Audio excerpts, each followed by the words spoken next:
ಸಂವಿಧಾನ ವಿರೋಧಿ ಟ್ರಾನ್ಸ್ಜೆಂಡರ್ ತಿದ್ದುಪಡಿ 2026 ಮಸೂದೆ ಖಂಡಿಸಿ ಪ್ರತಿಭಟನೆ. ಕೇಂದ್ರದ ಜನವಿರೋಧಿ ಕಾಯ್ದೆಯ ಪ್ರತಿ ಸುಟ್ಟು ಲಿಂಗತ್ವ ಅಲ್ಪಸಂಖ್ಯಾತರಿಂದ ಸಾಂಸ್ಕೃತಿಕ ಪ್ರತಿರೋಧ.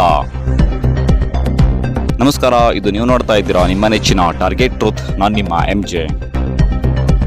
ಇಂದು ಸಹಬಾಳ್ವೆ ಸಂಘ ಮತ್ತು ರಾಷ್ಟ್ರೀಯ ಲಿಂಗತ್ವ ಮತ್ತು ಲೈಂಗಿಕ ಅಲ್ಪಸಂಖ್ಯಾತರ ಒಕ್ಕೂಟ, ಸ್ಲಂ ಜನಾಂದೋಲನ ಕರ್ನಾಟಕ ಮತ್ತು ಪ್ರಗತಿಪರ ಸಂಘಟನೆಗಳ ಸಂಯುಕ್ತಾಶ್ರಯದಲ್ಲಿ ಕೇಂದ್ರದ ಜನವಿರೋಧಿ ಟ್ರಾನ್ಸ್ಜೆಂಡರ್ ತಿದ್ದುಪಡಿ ಮಸೂದೆ 2026ರ ಪ್ರತಿ ಸುಟ್ಟು ಲಿಂಗತ್ವ ಅಲ್ಪಸಂಖ್ಯಾತರ ಸಾಂವಿಧಾನಿಕ ಹಕ್ಕಿನ ರಕ್ಷಣೆಗಾಗಿ ತುಮಕೂರು ಜಿಲ್ಲಾಧಿಕಾರಿಗಳ ಕಚೇರಿ ಮುಂದೆ ಪ್ರತಿಭಟನೆ ಹಮ್ಮಿಕೊಂಡು ರಾಜ್ಯದ ಮುಖ್ಯಮಂತ್ರಿಗಳಿಗೆ ಮನವಿ ಸಲ್ಲಿಸಿ ಸಾಂಸ್ಕೃತಿಕ ಪ್ರತಿರೋಧ ವ್ಯಕ್ತಪಡಿಸಿದರು.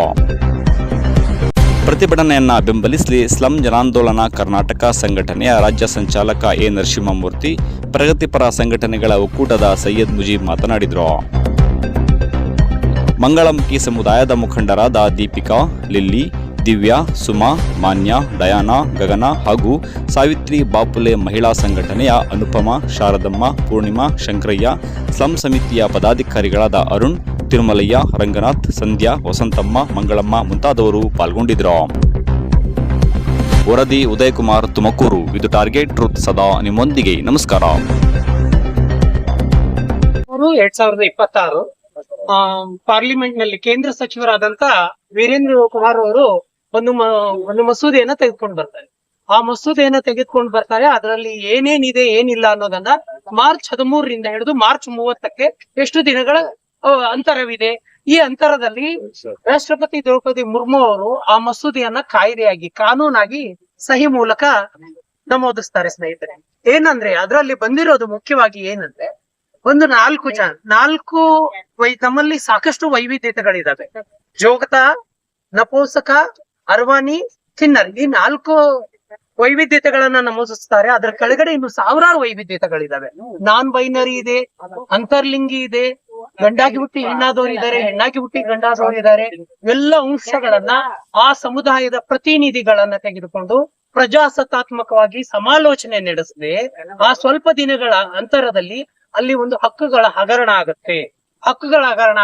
ಆಮೇಲೆ ಹಕ್ಕುಗಳಲ್ಲಿ ಏನಿದೆ ಅಂದ್ರೆ, ಆ ಒಂದು ಕಾಯ್ದೆಯಲ್ಲಿ ಏನಿದೆ ಅಂದ್ರೆ, ನೀವು ಇನ್ನು ಮುಂದೆ ಯಾವುದೇ ರೀತಿ ಜೀತ ಪದ್ಧತಿ ಮಾಡಬಹುದು, ನಿಮಗೆ ಯಾವೇ ಸಂಘ ಸಂಸ್ಥೆಗಳು ನಿಮಗೆ ಯಾವುದೇ ರೀತಿ ಸಹಾಯಹಸ್ತ ನೆರವಿನ ಅಂಶಗಳನ್ನ ಮಾಡಬಹುದು. ಆಮೇಲೆ ಥರ್ಡ್ ಒನ್ ಹೇಳುತ್ತೆ, ನಿಮ್ಮನ್ನ ಅಪರಾಧಿಗಳು ಅಂತ ನಾವು ಕನ್ಸಿಡರ್ ಮಾಡ್ಬೇಕಾಗತ್ತೆ. 4ನೇದು, ನಮ್ಮ ದೇಹವನ್ನ ನಾವು ಡಾಕ್ಟರ್ಸ್ ಕಡೆ ಬಿಚ್ಚಿಡ್ಬೇಕಂತೆ. ಅವರು ನಮ್ಮ ಬಾಡಿ ಸ್ಕ್ರೀನಿಂಗ್ ಮಾಡ್ತಾರಂತೆ. ಅಲ್ಲಿ ಆದಂತ ವೈದ್ಯಾಧಿಕಾರಿಗಳ ತಂಡ ಬೇಕಂತೆ. ಅದಕ್ಕೆ ಇದು ಯಾವ ಅರ್ಥ? ಭಾರತ ದೇಶದ ಪ್ರಜೆಗಳಾದ ನಾವು, ನಿಮಗಿರ್ತಕ್ಕಂಥ ಸಂವಿಧಾನ ಸಹ ನಮಗೂ ಇದೆ. ನಮ್ಮನ್ನ ಕರೆದು ಒಂದು ಸಮಾಲೋಚನೆ ಮಾಡ್ಲಿಲ್ಲ. ನಮ್ಮಲ್ಲಿ ಇರ್ತಕ್ಕಂಥ ನೈಜ ಘಟನೆಗಳು ಏನಿದಾವೆ, ವಾಸ್ತವಿಕ ಅಂಶಗಳು ಏನಿದಾವೆ, ಸತ್ಯದಲ್ಲಿ ನಮ್ಗೆ ಏನು ಸಮಸ್ಯೆಗಳಲ್ಲಿ ನಮ್ಮ ಸಮುದಾಯ ಜೀವನ ಮಾಡ್ತಾ ಇದೆ, ಯಾವುದನ್ನು ವಿಚಾರ ಮಾಡದೆ ದಿಢೀರಾಗಿ ನೀವು ಒಂದು ಮಸೂದೆನ ಕಾಯ್ದೆಯಾಗಿ ತೆಗೆದುಕೊಂಡು ಬರ್ತೇನೆ. ಇಂದು ದೇಶಾದ್ಯಂತ ಸಾಕಷ್ಟು ರಾಜ್ಯಗಳಲ್ಲಿ ಇದನ್ನ ನಾವು ವಿರೋಧಿಸ್ತಾ ಇದ್ದೀವಿ. ಈ ಬಿಜೆಪಿ ಸರ್ಕಾರ ಈ ಒಂದು ಶೋಷಿತ ವರ್ಗ, ನನ್ನದಂತಲ್ಲ ಶೋಷಿತ ವರ್ಗ, ಹಲವಾರು ಶೋಷಿತ ವರ್ಗಗಳನ್ನ ಟಾರ್ಗೆಟ್ ಮಾಡ್ತಾ ಇದೆ. ಇದು ತನ್ನ ಸ್ವಾಮಿತ್ಯವನ್ನ ಒಂದು RSS ಮತ್ತು ಈ ಬಿಜೆಪಿಯ ಸಂಘ ಪರಿವಾರದವ್ರ ಜೊತೆ ಸೇರಿಸ್ಕೊಂಡು ಈ ಕೆಲಸಗಳನ್ನ ಮಾಡ್ತಾ ಇದೆ ಅಂತ ಹೇಳ್ಬೋದು. ಒಂದೇದು. ಎರಡನೇದು, ನೀವು ನಮ್ಮ ಒಂದು ಹಕ್ಕುಗಳನ್ನ ನೀವು ಕೇಳಲಿಕ್ಕೆ ಯಾವ ಅರ್ಥ ಇದೆ, ನಿಮ್ಗೆ ಯಾವ ರೈಟ್ಸ್ ಇದೆ? ರೈಟ್ಸ್ ಕೊಟ್ಟಿರೋರು ಯಾರು?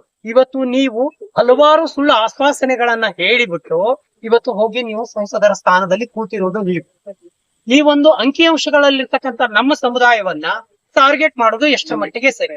ಜೀತ ಪದ್ಧತಿ ಅಂದ್ರೆ ಸ್ನೇಹಿತರೆ, ನಿಮ್ಗೆ ಹೇಳ್ಬಿಡ್ತೀನಿ, ನನ್ನ ಮಾಧ್ಯಮದವರಿಗೆ, ನಾವು ಮನೆಯಿಂದ ಹೊರಗಡೆ ಬಂದಾಗ ನಾವು ಯಾರ ಹತ್ರ ಹೋಗ್ತೀವಿ? ನಮ್ಮ ಮೈಂಡ್ ಸೆಟ್ ಇರ್ತಕ್ಕಂಥ ನನ್ನ ಸಮುದಾಯದ ಹಿರಿಯರ ಕಡೆ ಹೋಗ್ತೀವಿ.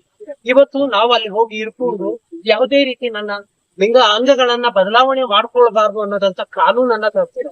ಇದು ಎಷ್ಟು ಮಟ್ಟಿಗೆ ನ್ಯಾಯ? ಹಾಗಾಗಿ ಈ ದಿನ ನಾವು ದೇಶಾದ್ಯಂತ ಈ ಟ್ರಾನ್ಸ್ಜೆಂಡರ್ ಅಮೆಂಡ್ಮೆಂಟ್ ಬಿಲ್ ಅನ್ನ, ಈ ಕಾಯ್ದೆಯಾಗಿರೋ ಈ ಬಿಲ್ ಅನ್ನ ನನ್ನ ಸಮುದಾಯದ ಹಿರಿಯರೊಂದಿಗೆ ನಾವಿದನ್ನ ಸುತ್ತಿ ನಮ್ಮ ಪ್ರತಿರೋಧವನ್ನ, ಸಾಂಸ್ಕೃತಿಕ ಪ್ರತಿರೋಧವನ್ನ ತೋರಿಸ್ತೀವಿ.